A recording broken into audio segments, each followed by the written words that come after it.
Hey guys, this is Miss Ryan.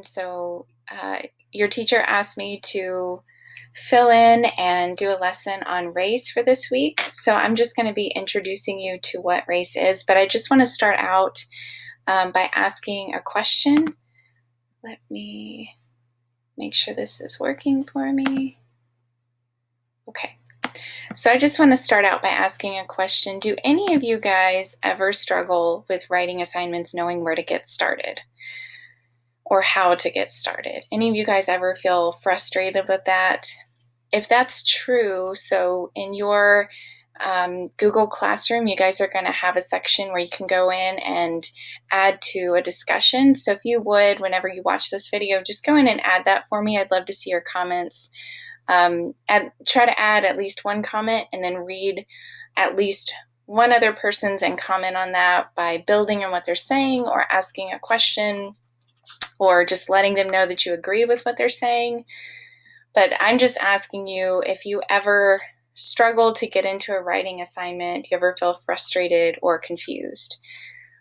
So today we're going to learn something together that hopefully will help you have a place to get started with those writing assignments. So we're going to learn something together called race.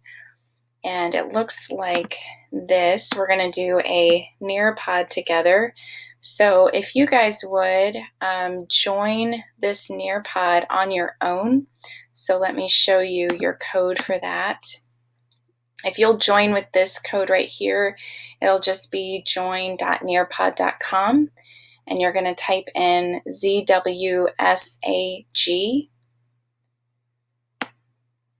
Once you've done that, if you'll look up on my screen, and you'll have this too on your Chromebook, or you should, up here in this bar, you have this button right here, and that will offer you a split screen, so you can keep up my video as well as work on the Nearpod live on your own. So if you'll press this button and put the Nearpod on one side and put our video on the other, we'll walk through this Nearpod together. So I'll give you one more second to pull that up.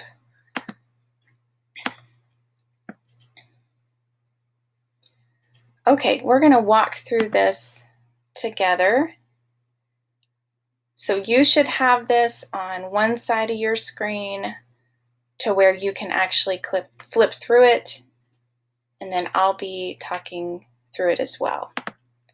So race writing, what is race? Race is not something that I made up, and it's not something that Mr. McMaster's made up. It's actually something that a lot of people are using to help with writing. So what is it? Basically, it's a writing strategy. When you were little, you probably were asked the question at some point, what are you going to do when you're on fire? You know, they taught you 3 things: to stop, drop, and roll. So race writing is very similar. It's just kind of a mental checklist to walk you through. The first thing I'm going to do is restate the question. The second thing is answer the question. Then I'm going to cite evidence, and then I'm going to explain. So race is simply a writing strategy to help make sure you're reading the question and answering it accurately and fully. Without using race, it's really easy to stay stuck. So if you're that person that gets asked a writing question and then you don't know where to start or where to begin and you feel really frustrated, race is a really great place to begin. You can make sure you've answered all the question. You can make sure you've answered it accurately and fully, and it's just that mental checklist to walk you through. So we're going to talk about all of those components today. But first, just fill this out for me. So this is what you just saw. Race will help make sure and fill this out on your end. I'll give you a second to do that.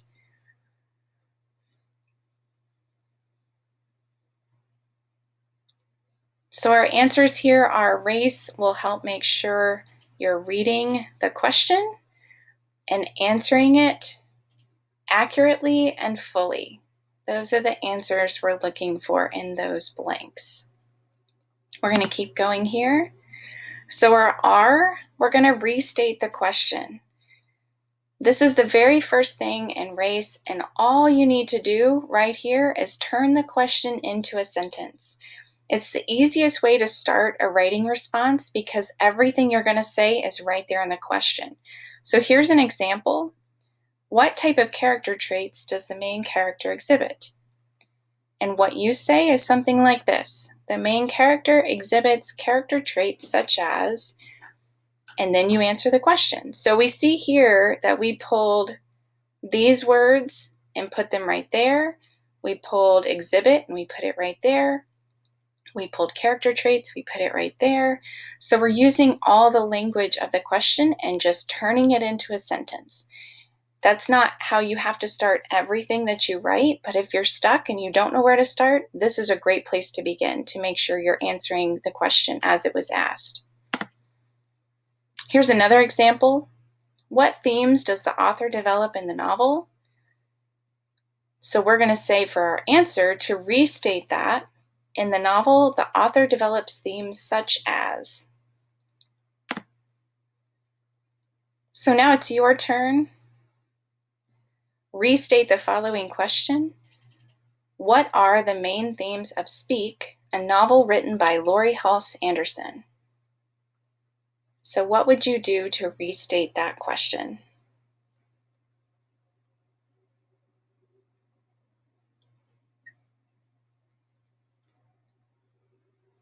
So if your answer looks something like this, the main themes of Speak by Laurie Halse Anderson are, then you are right on. That's exactly how to restate that question.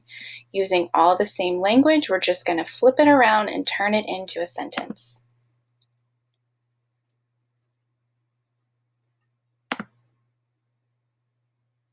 So take this short poll for me and tell me how'd you do. Did you get it right? Was it easy?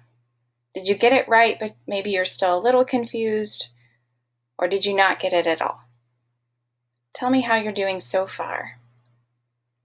And I'll be able to look at these polls after you take them on your own. All right, so that's the R in RACE. Let's keep going. We've restated the question. Now we're going to answer the question. So we're at the A part of RACE. This part seems obvious, but it's really important to talk about. So here are two things to remember when you're answering the question. Number one, make sure you understand what the question is asking. Sometimes whenever we're responding, especially in writing, we just start to write and we lose sight of what the question's actually asking. So for instance, the question on our last screen was asking about themes in the novel. Sometimes we just start writing plot summary and we forget that we're actually supposed to be talking about themes. So make sure you understand what the question is asking. And number two, make sure you answer all parts of the question. So what that means is if the question is asking you to not only mention a theme, but also to show how that theme develops, that's two things. And you need to make sure you're answering both things as you answer the question. So here's an example. Describe how Melinda, the main character, is feeling at the start of the novel. Justify your answer with evidence from the text. What's the question asking? It's asking what the main character feels at the start of the novel. It's not asking what's happening at the start of the novel. It's not asking for a plot summary or where you think that novel's going. It's asking what the main character feels. Also important to answer about the main character and not choosing a secondary character.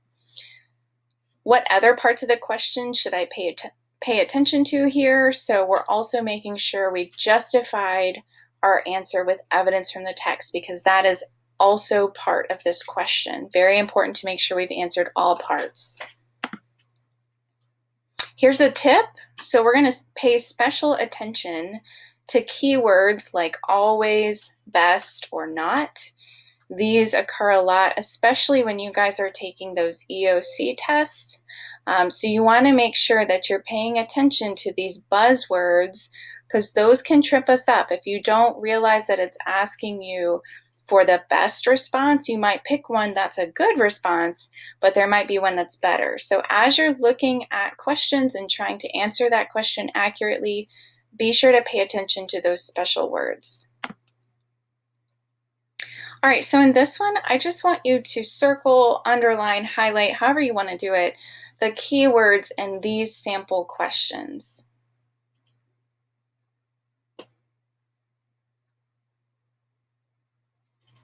So I'll give you a second to do that.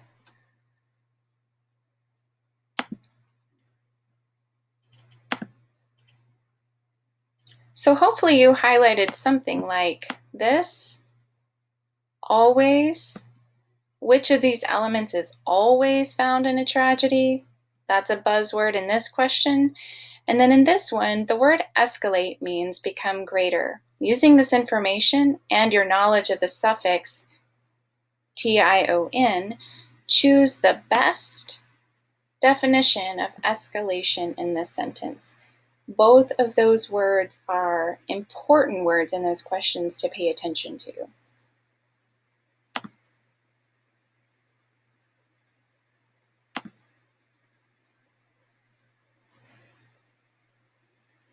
All right, for this, what two things do you need to remember when answering the question? So we talked about two important things. Let's see if you remember what those are.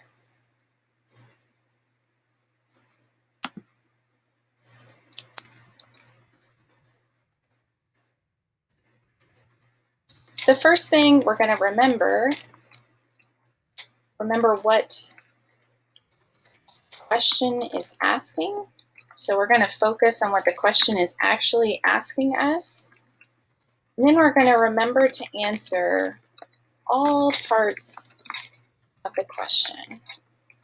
So you're looking for those two responses here. We're going to remember to answer what the question is actually asking, and then we're going to remember to answer all parts. All right, so we've done our R, we've done our A. Now we're going to cite evidence. We're on the C part of race. Remember, we're always going to justify our answer with evidence from the text. Sometimes the question's not asking us specifically, but we're still going to offer evidence from the text to show why we chose that answer. This is usually in the form of a quote, but it can be a paraphrased idea as well. So here's an example, right? So we have our answer. In the excerpt from A Portrait of the Artist as a Young Man, Stephen is not confident in himself when interacting with his peers. So this is the person's answer, that Stephen is not confident in himself when interacting, right? Now we need some evidence. So where in the text does this person see that Stephen's not confident? Well, they said this is evident in the text in paragraphs 11 through 20. So there they told us where in the text. When Wells asks Stephen if he kisses his mom before he goes to bed, and Stephen does not know how to respond. So he's saying, I don't see him being confident with his peers, and here's where I don't see him being confident with his peers, justifying his answer with evidence from the text. For this, we're going to remember two important things. Number one, where did your evidence come from? So in that previous example, we see right here, it came from paragraphs 11 through 20. You want to make sure you're telling us where your evidence comes from as you're answering race. And the second thing is we're going to introduce our evidence. That's called a dialogue tag. So we're going to make sure, again, going back to this is evident in the text in paragraphs 11 through 20. So he's introducing his evidence and then he tells it here. So this is paraphrased evidence, but even if this was followed by a quote, we still need to precede it with something like this to introduce that text. So don't forget these two important things as you're citing evidence. Here's an example of good evidence. So in the beginning of the novel, Melinda's feeling very uncomfortable and nervous about her first day of high school. The first sentence, so right here, we see where this person found their evidence. And then they introduce their quote here by saying when it says, and they have a comma, and then they have their quote. So we have where they found it, and we have an introduction. Here's what we're going to try to avoid. So we have an example here. She remarks in the story. So we have an introduction to that quote. We have a comma, but we don't know where it is, right? So we're not told what page number or chapter title or anything about where to find this in the text. And then over here, we have no introduction to this quote. So we have a sentence, we have a period, and then we have a quote, but we're not told anything before that. There's no dialogue tags such as the text says, comma, right? So we need to have some sort of introduction to that quote. Here are different ways to introduce your evidence. So you can say on page 4 it said, or the author wrote, the graphic showed, an example is, in the text it said, I know because. So lots of different ways to introduce our evidence. We just want to make sure we choose at least one of those ways. So on this, draw a check beside some of the different phrases you've used in the past to introduce evidence in your answers. So you can use this pen here and draw a check beside any that you have used before.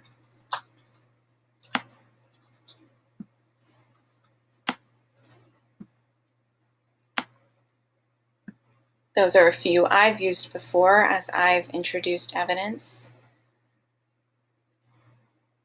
Any of those will work. We just want to make sure we have at least one every time we introduce evidence. Here's another open-ended question for you. What 2 things do you need to remember when citing evidence from the text? So drop those in the box and then I will answer it with you.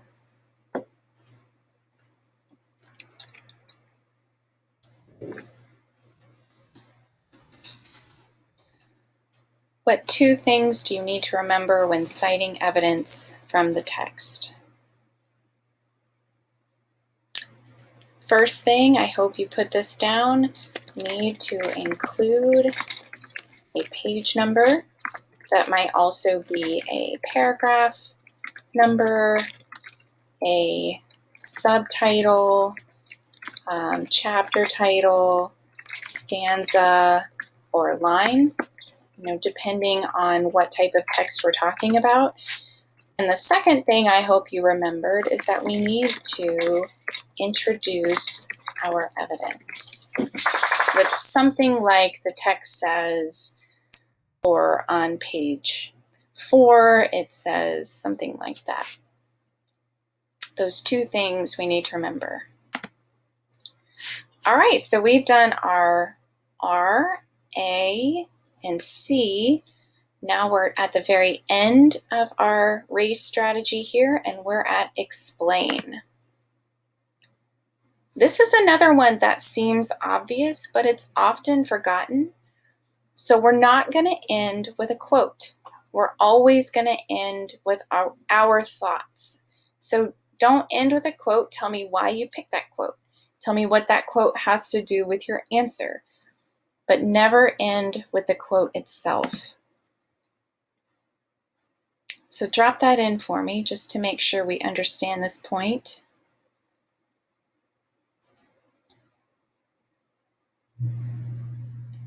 Our answer, of course, don't end with a quote. End with your thoughts. Your thoughts are important, and that's really what I want to know. If I wanted to see what the book said, I could pick it up and read it. What I really want to know is what you have to say. So end with your thoughts. All right, so we have an example here where this person wrote their answer, they introduced their evidence, they gave their evidence, and then at the end they explained why they picked that evidence. So they end with a sentence of explanation, helping us understand why he or she chose that quote. So this is what we're looking for, just making sure we don't end with the quote itself. Here's bottom line what you need to do. After providing your evidence, explain why you chose it. So use a phrase like this shows, or this means, this proves, this justifies. Tell me why your evidence supports your answer. Here's another open-ended question for you. So what should you do after you provide your evidence? What should you do after you provide your evidence?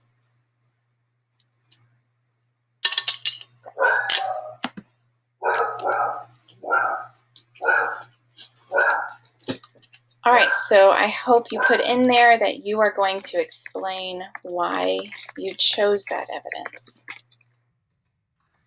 Also, you can explain how your evidence supports your answer.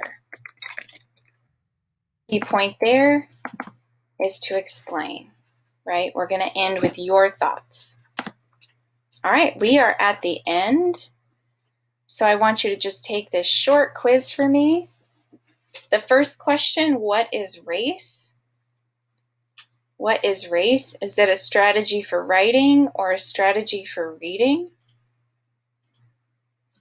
The second question, what does the R in race stand for? Does it stand for respond to the question or restate the question?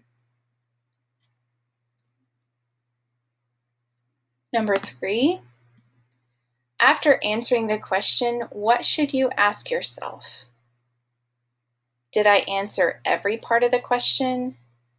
Did I read the question carefully and understand what it was asking? And you can select one or more answers here. Number 4, when you cite evidence, what should you not do? Look for that buzzword there. What should you not do?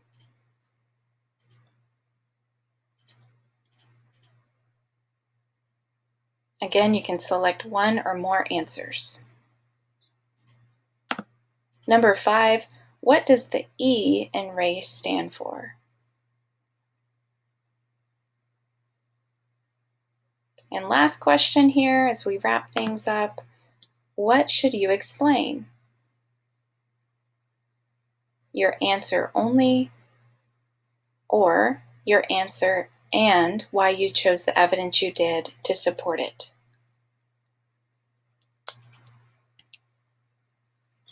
All right, that takes us to the end of race. So what I want you guys to do to practice with race this week, now that we've gone through it, it's time to practice it. So right here I have an article that's going to be assigned to you from Common Lit.